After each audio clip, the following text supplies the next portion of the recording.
another thing too we need to take note of is the scope of a variable. The scope of a variable. What this means is the part of the program where a variable is accessible. Now, when you declare a variable, the scope begins from that statement, okay, that declares the variable, all the way down or below that statement till it meets a block. It meets a block. Now, what this means is that when you declare a variable of data type int, or let's say a variable data1, you can't access it before this declaration statement, but you can access it from after the declaration all the way down. But when you meet a block, after this block, you cannot access it. So after this block, you can't access data1. So it starts from its declaration below until it meets a block. Now, if you want to access data1 before its initialization, check what is going to happen. Cout and data1. Endel. It is not compulsory to always bring endel. Let's print and see what is going to happen. Good. So what we have here is on line 50, there is an error. We are using use of undeclared identifier, which is data, and it's trying to point you in your code where you are using that data or unidentifier and cout, which is here.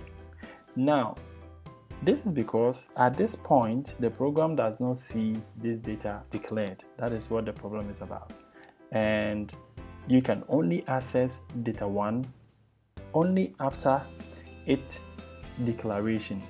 So if we put it here, you see we don't have any error, and it's going to output it right for us, which is 5 in the code here.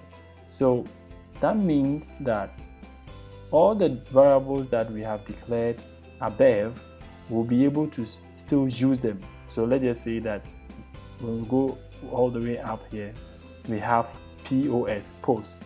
We can use POS here. So I'll print out post and then endel. Now if I go to post, you see post is 65. Post is 65. You can access the variable after its declaration, not before its declaration. Alright, and this is how we declare them. The data type comes first before the identifier, and then we can assign it an initial value. Now the initial value you assign to a variable is what we term as initialization of a variable. So that is how to create a variable. So these are variable declaration. We have actually spoken about it.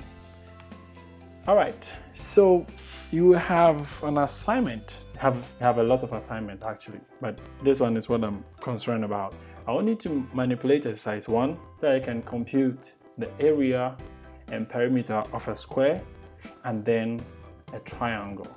Make sure you comment your code because it's always a good practice to comment. And this will bring us to the end of this lesson. Thank you for your participation, and at least in this lesson we've looked at at least you should be able to define 10 basic terms associated with C++.